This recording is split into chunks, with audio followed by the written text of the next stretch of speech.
Good evening and welcome everybody to our November webinar of USOMI. Tonight we have a very special guest, which will be who will be announced by our second moderator, Anna Andreychenko.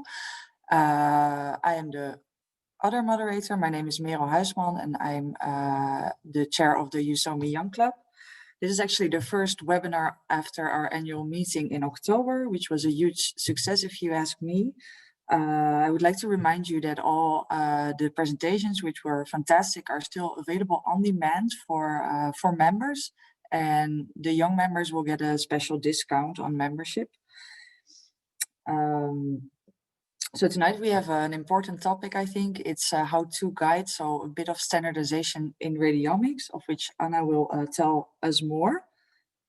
Dr. Anna Andreychenko is recently joined USOMI as a Young Club committee member, and she is an MRI physicist. She got her PhD at the UMC, Utrecht Medical Center, where I also come from. With her, there she did research on 70 in human MRI. Right now, she is focusing on developing a methodology for a safe and reliable introduction of AI in radiology at Moscow Healthcare Department. Before I give the word to Anna, I would like to remind you that all our webinars are recorded and you can find them on our YouTube channel. Okay, Anna, I'll leave it to you. Yeah, thank you for your kind introduction, Meryl. Welcome everyone. And during this webinar tonight, we will have a unique opportunity to learn about novel technology that uses sophisticated and in-depth radiology image analysis in order to personalize and increase precision of diagnostics, that is radiomics. We would like, first of all, to thank Braco for sponsoring this webinar series. And I'm glad to introduce our speaker today, Bettina Baessler. Bettina is a consultant radiologist originally from Germany, and she is currently working at the University Hospital Zurich, whereas she is leading a research group on cardiovascular imaging and data science, which also represents her major research focus. Bettina is very active in the field of radiomics and recently published the paper Radiomics, How to Guide and Critical Reflection, which will be the focus of this webinar today. Bettina is also a board member of the USOMI and a member of the educational committee of the ISMRM, and is very active in the area of medical education in Germany, Switzerland, and internationally. We are very happy that Bettina has kindly agreed to share with us her valuable experience with radiomics today. Dear attendees, in case of questions, please type them in the Q&A box, and at the end of the webinar, there will be a Q&A session at which we will discuss all your questions. Bettina, please share your screen with the slides and floor is yours. Thank you very much for the kind introduction. I'm really happy to be here and to talk about radiomics and some critical points about radiomics. And a bit practically oriented, how to guide, so how to do radiomics. So let's start here. Well, what will be the topics today? Very shortly, brief terminology so that we are all on the same page regarding the different kinds of terminology we are facing in this field of research. I'll briefly explain what is radiomics and what we can do with it. And then we'll dive a bit deeper into how to do radiomics, really actually how to do it, beginning with image segmentation, image processing. Here we will dive a bit into the standardization issue we are facing with radiomics. Then it continues with feature extraction, feature selection, and dimension reduction, and finally a brief notice about quality control, which is essential to radiomics research. So let's start with terminology. I guess you all know this, but what I want to focus is that all these terms from the field of artificial intelligence, big data, machine learning, deep learning are kind of overlapping. And the term radiomics means that we in radiology have an own cluster of quantitative features, like, for example, the genomics, the proteomics, or metabolomics. So we have an own omics cluster, and this is called radiomics. And radiomics is the extraction of mathematically or statistically derived features which represent the distribution of pixel gray levels and their interrelationships in our images. And what is quite important to notice is the term texture analysis, which sometimes, or not even sometimes, but very often is used interchangeably with radiomics. Texture analysis is part of a radiomics analysis, but radiomics consists of more than texture analysis. It comes also with shape analysis or histogram analysis, and texture analysis is part of this whole pipeline, actually. So they are not identical, but texture analysis is, I think, at least the most interesting part of radiomics. So what is radiomics? I like to show this image, which is actually imaging 2019 and 20 as well, which doesn't really come close to what we like to do in precision medicine. So we are measuring sizes, at least in clinical studies. So we have an image, we measure a size. At the left one is the initial study, then we have at the right the follow-up study here, and we measure here the size. It's quite stable, so we say it's stable disease. What we are completely missing here is this tiny little nodule here is consistently growing over time. And with the current guidelines based on RECIST criteria or something like that, we completely miss that this actually is progressive disease.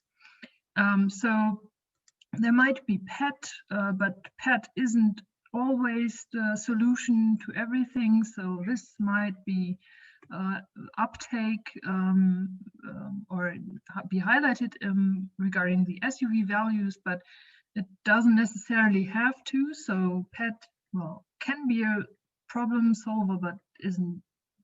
Yeah, it's not so often the case. Depends a bit on the tumor we are imaging. So the idea of radiomics initially was there must be more in our images than measuring sizes. And this initial idea comes from the field of oncological imaging. And the idea was that we have tumors which are consisted of different tumor clones. It's usually not one single genetic clone, but there are different clones within one tumor. This is called intratumoral heterogeneity. And this even changes over the course of therapy. So if you get a therapeutic response, the tumor is changing and developing different clones, which then leads to progressive disease in some patients. And we, with the RECIST criteria, we get it at the end of this development. And the wish was to detect this much earlier. And the idea was to compare our pixel gray levels in a very sophisticated manner to get something out of it which is similar to histopathology. And there are several studies which have shown that this might be working. So there are studies, I'll show you some of these studies in a minute. So there are studies showing that you can characterize a tumor regarding its mutation status using radiomics. And this goes far beyond what we are doing in clinical routine by assessing sizes, for example. So I like this citation of the Petit Prince, which says that what is essential is invisible to the human eye. And this is actually what radiomics is doing. Radiomics tries to characterize the tissue beyond what is visible for us. The radiomics pipeline will come back a few more times during this talk. I show you the example of rectal cancer, but you can apply it on whatever you want. So we have sort of a disease. In this case, rectal cancer, we acquire some images. Might be MR, might be CT, might be PET, whatever you want. We have our images, different sequences, and then the radiomics pipeline actually starts with image segmentation with the feature extraction process. And then finally, we dive into data analysis and outcome. So classification tasks usually regarding diagnosis, therapy, or prognosis of the patients. And we'll dive a bit deeper into that over the course of this talk. And I'd like to show you a few examples where radiomics has been shown to might be a good solution. So for example, in differentiating benign from malignant lesions in lung CT, we can visually appreciate that these feature maps look quite differently. So even visually, if we look, for example, at this entropy, we can appreciate that these are different tumors. And if you build more sophisticated models out of it, it has been shown that we quite reliably can differentiate these lesions.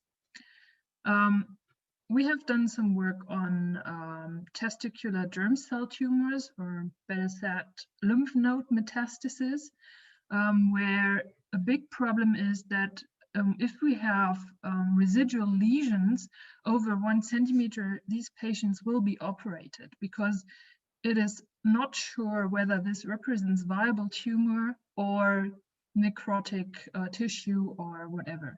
So this leads to about 50% overtreatment of these young patients. And we have tried to classify these lymph nodes here, which actually look quite nearly identical, by radiomics, and to find out which ones actually are really viable tumor and which ones are not, so wouldn't have to be operated.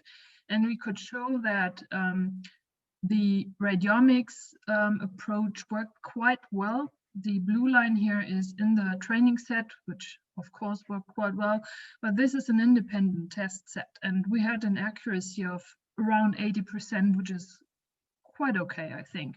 And we also have built a model on the volumes of these lymph nodes, which is even more than we do in clinical routine. Currently, we are measuring the lymph node in short axis and say, well, if it's above 1 centimeter or whatever, then the patient gets operated.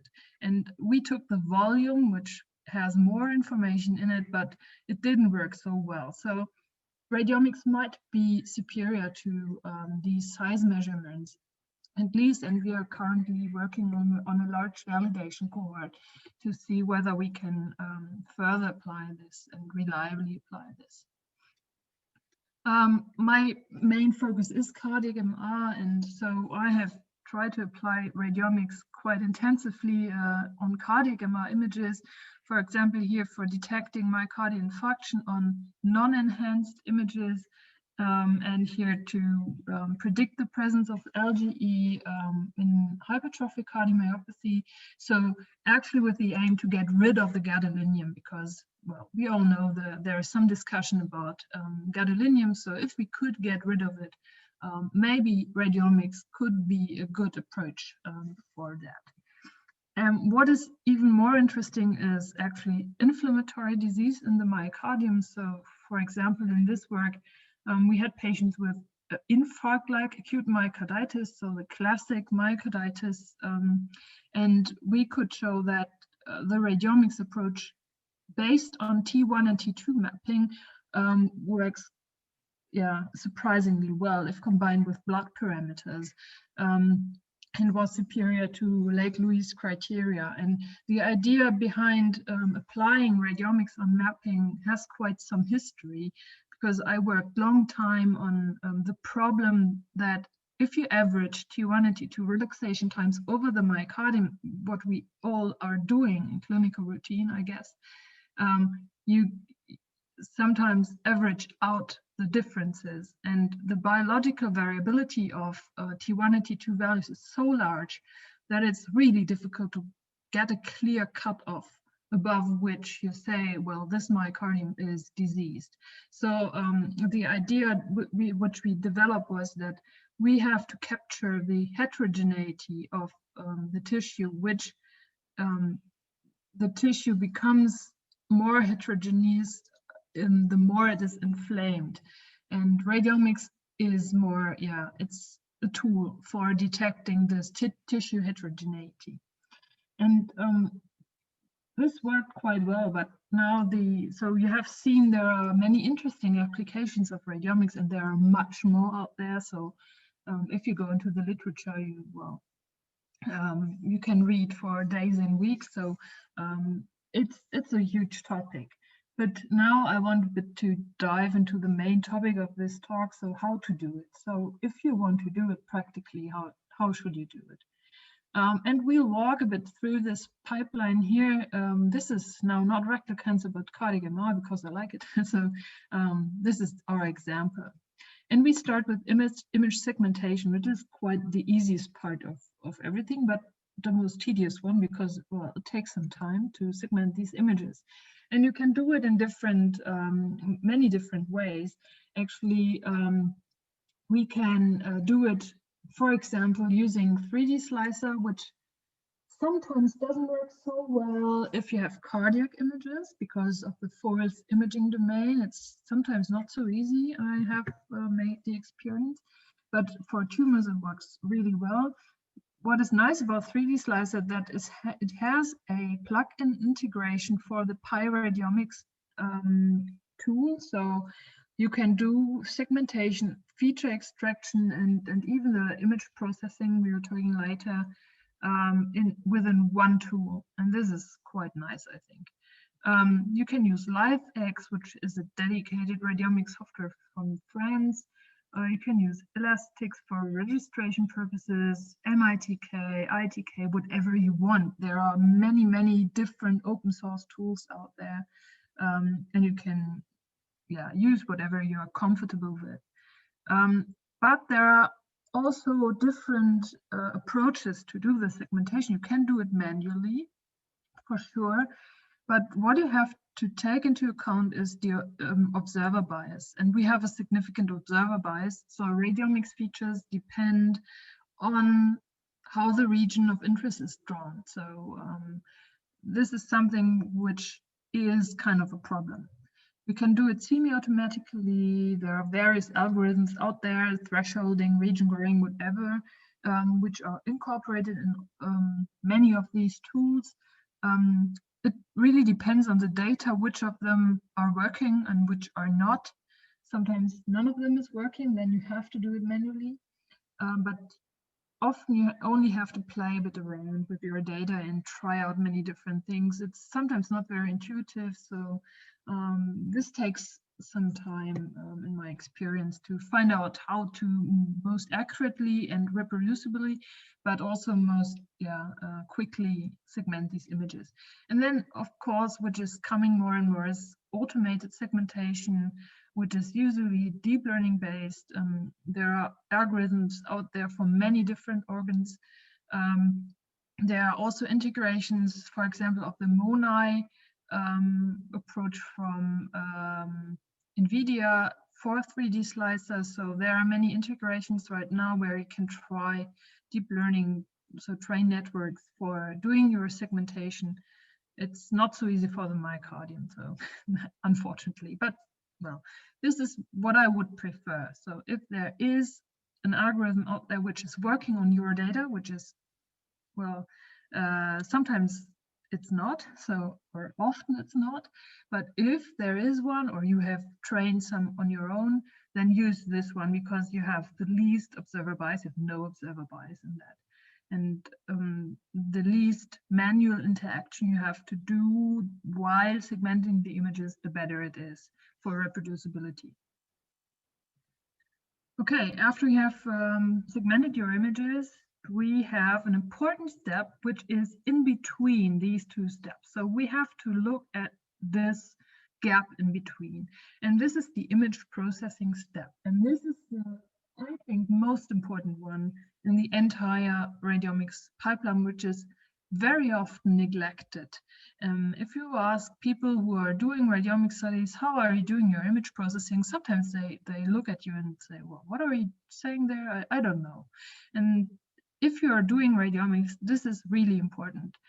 Why are we talking about this? So image processing means that we are trying to normalize our images and to standardize what is finally the input for our radiomic feature extraction.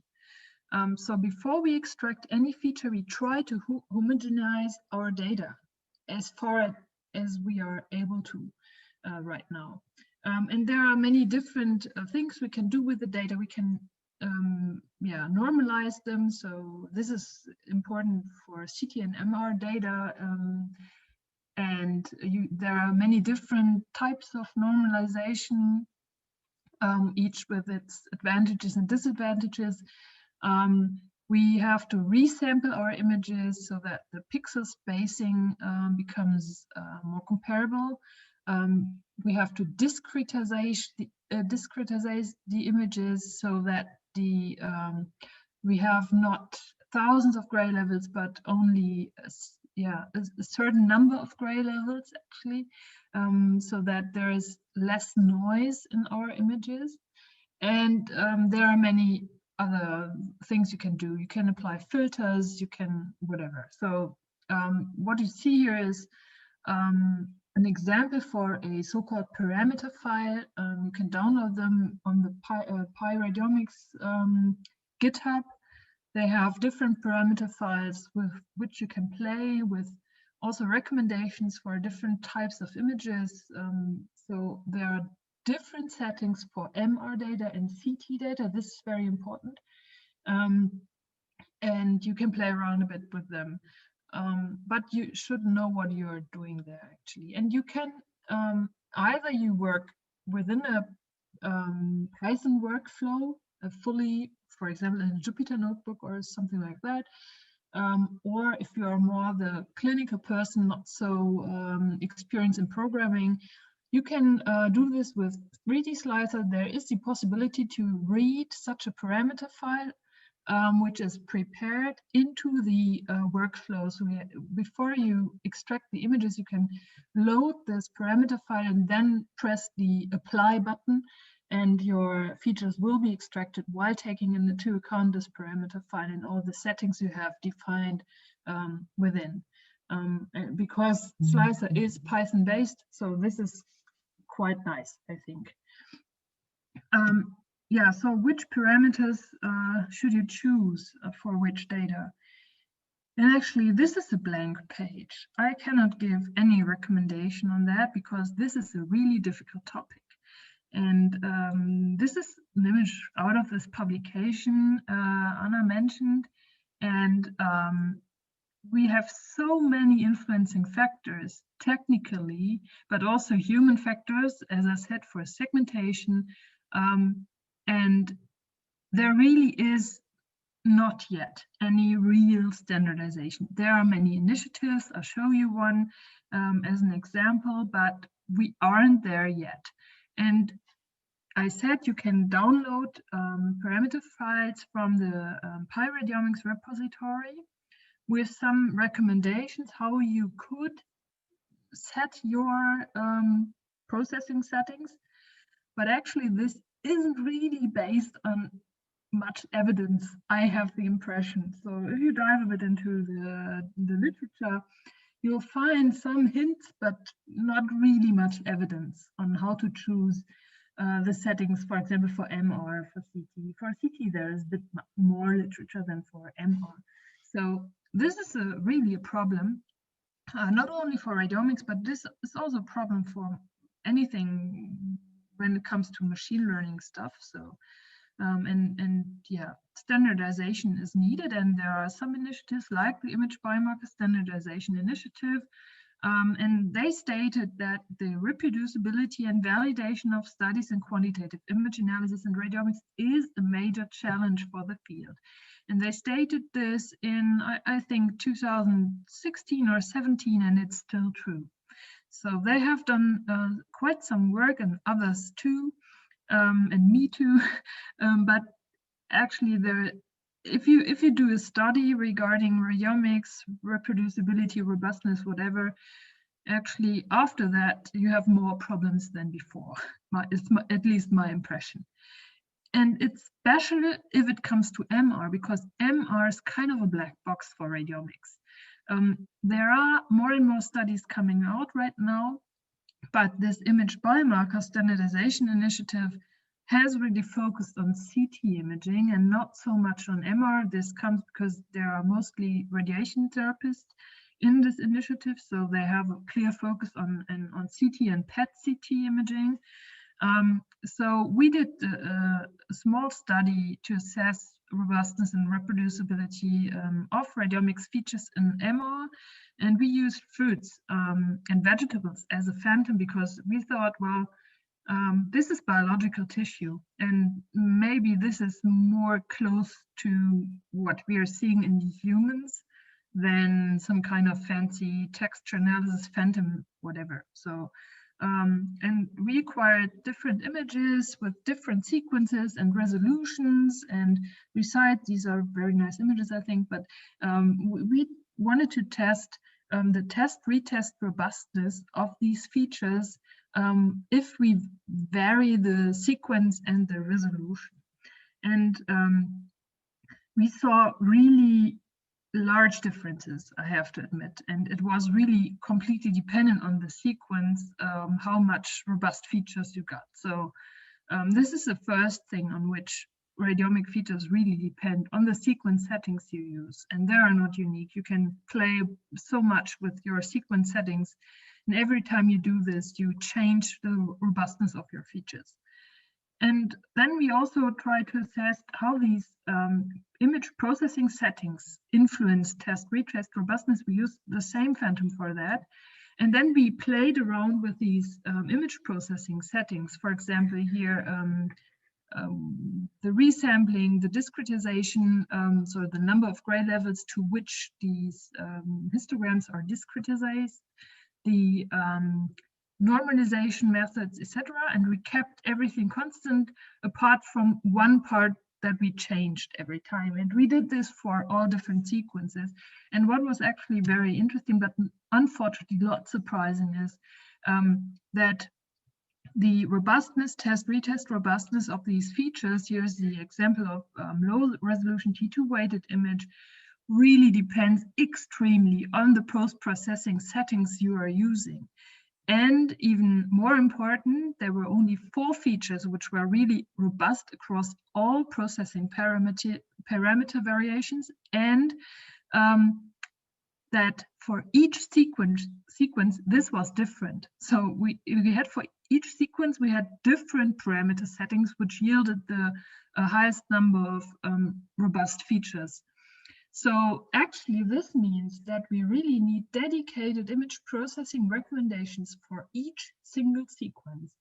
And this is a huge hurdle for any multi-center study, and even for studies where imagine your technician changes the field of view. This even might already influence your feature robustness, and so maybe you cannot even compare images acquired during clinical routine, so with outside of a really structured study setting. So this is really a problem which we have to face and try to find a solution for that. Apart from this, so this is the problem of research right now, but if we are able to solve this, the next step in the pipeline is the feature extraction. And what you can see here is that we have different matrices. So for example, the histogram or intensity matrix, the texture matrix, which is the subtype of texture analysis. We have filters, for example, wavelet or Laplacian filters, which we can apply. And we usually also have shape features. These are not interesting for cardiac MR right now, so that's why I left them out, but for oncological imaging, they are quite interesting as well. So feature extraction is really done easily. This is an example of the 3D slicer, and here you can load your parameter file. It's then loaded here, and then you press run. That's it. So if you have loaded your parameter file, you only press run, and everything is done in the background, and you get out a table with all your features. So quite quickly explain this step. What comes after it, then you have finished with a table with a bunch of features. When you use Radiomics, which I would recommend because it's the more standardized feature extraction software, I say it's not a software, but code, let's say it like that, algorithm, which is in also following the IPSI recommendations. Then you get out thousands of features, usually. It depends on if you have applied filters or not, but yeah. So then you have to do some data analysis. But before you do this, you should reduce the feature set. Why? So depending on the software you're using, you get out, well, between 370 and many thousand features. If you use LiveX, there are only 40 features within it, but well, depends. But you get up to 2,000 in theory innumerous features per image. But the number of patients or samples in most studies is really small. So usually it's not exceeding 100 patients per study.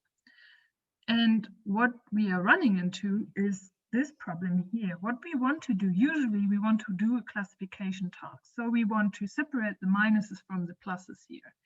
We want to find this nice line which separates our data. And then we want to predict new data and use our model. And then ideally this should look like this, that it gets us a correct prediction. So if you have only few parameters in your model, this might work quite well. If you have more parameters, you see that the line is adapting to your data. And if you have too many parameters in your model, then you get out something like that, which is actually that the model learned your data and doesn't see any structure or any really sense in your data anymore. And this is called overfitting. So you all, I guess you all know this term from the machine learning field, and this is what we are doing there. So if you have too many features, you get overfitting, if you want it or not. And there are some tips to avoid overfitting. So use a sufficient large number of samples. What is sufficient? I can't tell you. This depends on your data, actually. But I promise you, you never will get a sufficient large number of samples for radiomics studies. Use the simplest model possible and the best for your data. No one fits all. So this means there are groups out there which always use the same model, always use an SVM or something like that. This doesn't really make sense. So you should use the model which best works on your data. And this can be quite different, depends on the data. And this would be my tip, use a smaller number of features. So reduce your feature set. And then use validation and test data sets, or at least perform cross-validation. I know this is very difficult because the number of patients usually is quite small. To even split them into different data sets, then at least we could use cross-validation. How we can do feature selection, this is a multi-step process usually. The first step, which many times is ignored in studies, is to exclude non-reproducible features. So if you have features which are not robust between, for example, different observers or between different scanners, depends on what you are looking at, it doesn't make sense to include them into your analysis because they won't be stable between, for example, a baseline and a follow-up examination. So if they internally are not robust, you should exclude them from your analysis. And usually you are excluding quite a number of features during this step. Then you can use machine learning to calculate the variable importance regarding the classification task you are looking at. You can use a Bruta algorithm, knockoff filters, whatever you want and are comfortable with. There are many different types of algorithms out there. And you get out at least an idea of which features might be important for your classification task. And then you should visualize these features and get an idea of how the distribution of your data looks like. Then you can fit correlation clusters. Usually these features are highly correlated amongst each other. So there is a single feature which can represent a whole bunch of features because they are highly correlated. Usually this is the case, and then you can select a representative feature from each cluster and put it into your model. And finally, then you end up with a really much lower number of features, usually 3 to 10, depends also on your data and how much features you have started with. But this is a reasonable number to do, to fit a model in sample sizes like we have seen up to 100 patients. So then you are much less prone to overfitting your model if you use only a small set of features. Of course, there is the danger of losing information by doing this.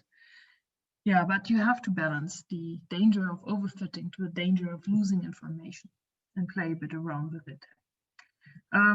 There are interesting graphics regarding the choose of the right algorithm. And there are cheat sheets like the scikit-learn cheat sheet where you can have a look into when you think about which model should I test on my data. So no recommendation on that, depends on the data and how much samples you have, etc. But this is, I think, kind of interesting because what you always should take into account is this point here, interpretability. So random forests are usually quite ranking high in interpretability. And there are deep learning, which is really low in interpretability. So maybe this is also an important point, especially when you're talking to clinicians. So, and the final point is quality control. This has been published as a recommendation how you should report a radiomics study. And you get some points here, and then you get a total quality score if you sum this up. So this is a very interesting idea, and I would really recommend using it. It's not possible all the time, so each point might be not possible for every study, but at least make some effort to approach this. And this will make it really much easier also to interpret radiomics studies. If you want to dive even deeper than what I told you now, we have recently published this article, which really also covers deeply the point of standardization, where are the hurdles, and made a deep review of the literature about any study out there covering robustness studies in radiomics for every modality. So you can have a look at this. It's open access. And with that, I'd like to thank you, and I'm really happy to answer your questions. Thank you so much, Bettina, for this excellent presentation. You're really one of the experts, I think, right now in the pioneering work of standardization in the difficult topic of radiomics.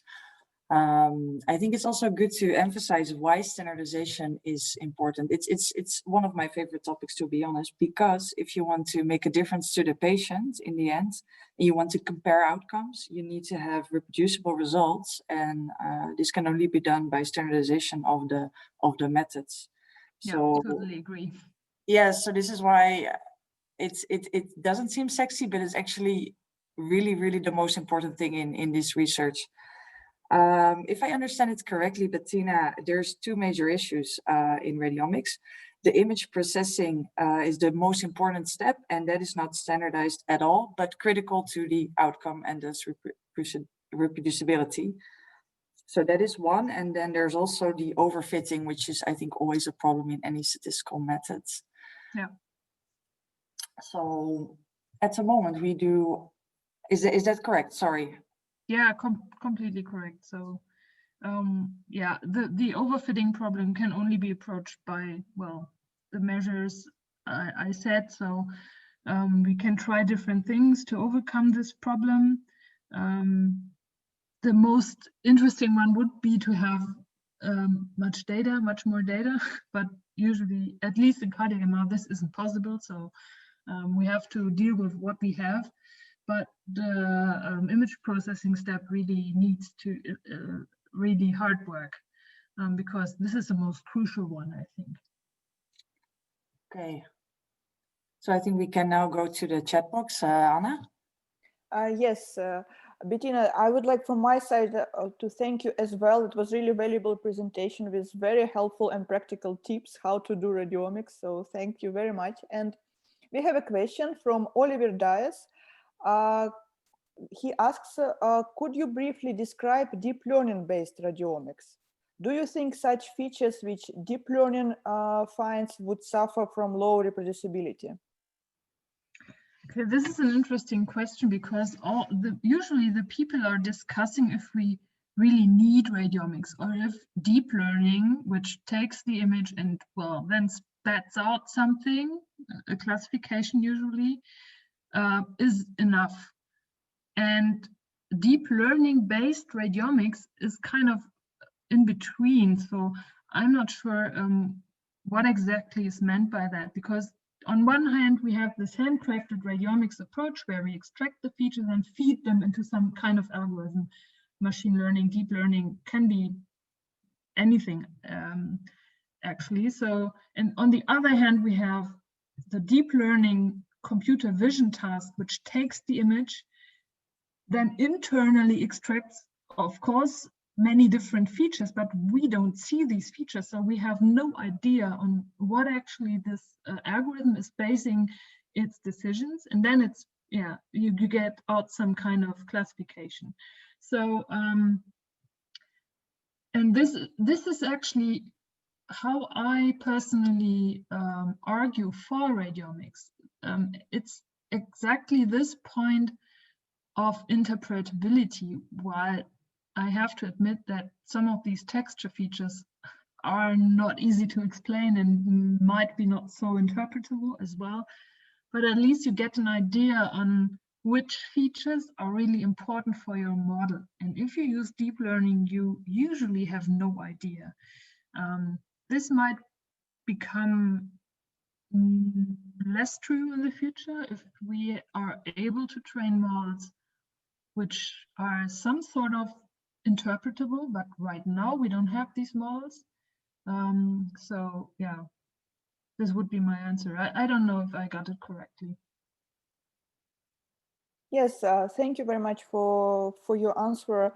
And indeed, there are computer vision technologies that do extract radiomics-like type features solely based on their own vision without introduction of segmentation. But still, I guess their education is usually governed by human type radiomics. So they control basically how the system is being educated. Yeah, sometimes you can see during a computer vision task, if there is some intermediate step, you see some sort of features which are extracted, you can visualize that. That's true.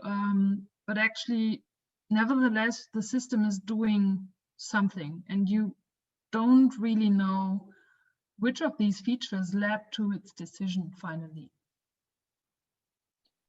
Okay, so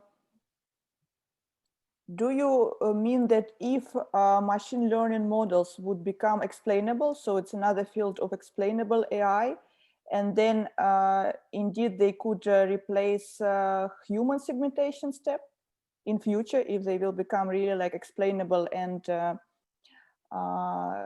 really show which features they use to make their decision, the machines?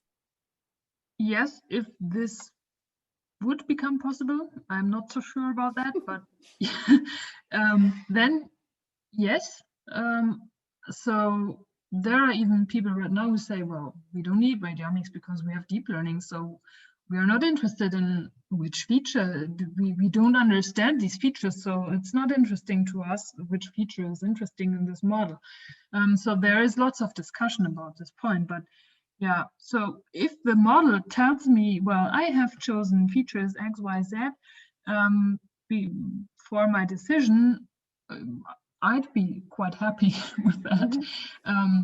But nevertheless, maybe in between, during these multi-step feature selection process, there is information in this process. So sometimes you get information about your data which you might not get if you only see the final result. So I'm not sure, I have to admit. Okay, let's see how interpretable these machine learning algorithms will become. Yes, there is another field now which is rising about explainable AI, so we shall see in the future. Thank you very much, Bettina. And we have another question. Could you maybe share your experience or your opinion about using the radiomics in breast cancer based on mammography studies?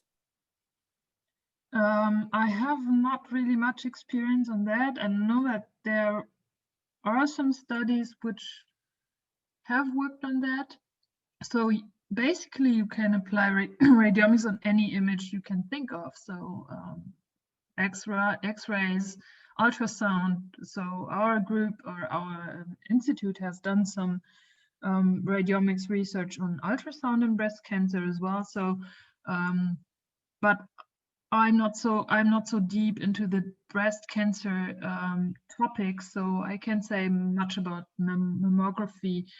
Usually the radiomic studies I see when I work as an editor for JMRI, for example, these are MR studies, so not so much on mammography. Those are most often deep learning studies, as I have the impression. But, well, I might miss something about that. Okay, but what you have showed us today is more like more informative studies like CT and MRI compared to planar radiography studies like X-ray or mammography. Could it be that there is not enough information in the planar imaging to perform really a radiomics on a good level? Yeah, I was wondering the same. Yeah, maybe. I'm not sure why this isn't applied so widely on X-rays. Maybe because the information in the X-ray is not so interesting for example, oncological questions. Usually you do CT or MR imaging in these settings, but there are, I'm aware of some radiomic studies using X-rays for MSK topics. So it should be possible, but yeah, maybe there isn't so much information in these images. Could be different for mammographies, actually. Would be interesting to look at this. Yeah, okay, thank you. And we have another question. What do you think about the algorithms that homogenize the data prior to applying radiomics to improve its reproducibility? Yeah, this is a very important point. So as I said, the standardization is the largest problem. And so we are thinking of how can we homogenize our data that they are not dependent anymore on all these technical influencing factors we're having. And there are many potential solutions to that, beginning at the vendor side. So all vendors would agree that they are using only this type of sequence with these settings. This will never happen, but this would be a solution. Over using some sort of algorithm for homogenizing the data. Actually, there has been published several interesting studies over the last months, which are quite contradictory. So investigating different algorithms or different variations of, for example, harmonizing MR images. So actually, this is yes, it's the standardization of signal intensity actually, and one study showed that a multi-center data set gets more robust if you use these filters or these harmonization methods. And another study showed that yes, the data becomes more reproducible, but if you want to do classification in a disease or predict some kind of outcome, this is heavily influenced by the algorithm you have used for image harmonization. So as I said, if we do a study and after that we have even more problems than before because we have contradictory results or even see problems which we didn't see before. So this will be the most interesting field in the next years, I promise myself at least. And even deep learning could be a solution. So if there are studies using deep learning for image harmonization, this could also be an interesting approach. So there are different ideas and we have to look into that. Okay. And with regard to MRI, do you think it could help to perform radiomics on the raw data? Yeah, this is also a very interesting point. I would really like to try that because there is happening so much in the image reconstruction domain, which we cannot really influence. So it would be really interesting to have a look at the raw data. But as far as I know, this hasn't been done so far. It's not so easy. I've tried it, but not really accomplished it right now. Okay, and why is it difficult to get an access to the data or to process it? Both of them. So access to data is difficult during clinical routine. So you need at least some sort of MR physicist getting the data out of the machine for you. Yes, I do know. And then the whole radiomics pipeline. So you have to set up a dedicated pipeline for that because you cannot read these files into slicer or whatever. So it has to be some workaround on being able to really perform radiomics on these data. Yes, but personally, I have worked with raw data a lot, with raw MR data, and I totally agree with you because there is so much nuances that you can uncover when you look at the raw data. Yeah. So I think it's really a way to go for MRI and radiomics. It's a difficult way, but I believe it's worth it. Yeah, I agree.